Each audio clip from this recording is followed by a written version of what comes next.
Atotxako geltokia 10 urte igaro eta gero. Martxoaren 11ko atentatuak gogoratzen dituena, soilik biktimei zuzendutako monumentu hau da. Biktima horien oroimenean ordea oso bizirik jarraitzen du gertatutakoak. Hainbatek ezin izan du bertara itzuli, ez da tren batera igo ere, baina ez da Araceli Cambroneroren kasua. Al principio me daban ataques de ansiedad, luego empecé a ponerme cascos para no oír el pipí, a leer, a intentar, pero es que para mí era un reto.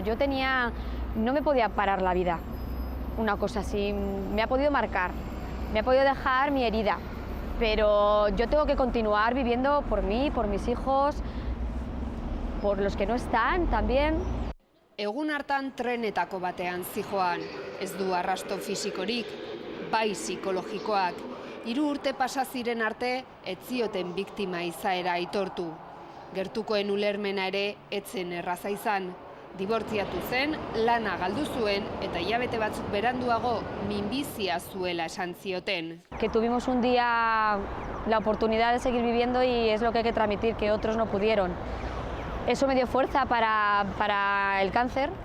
Omenaldiak eskertzen ditu babestuta sentitzen delako eta zauriak itxi ez direla uste duelako. Biktima eta senide askok oraindik tratamendua behar dute eta 10 urte ondoren oraindik ere Laura Begak koman jarraitzen du.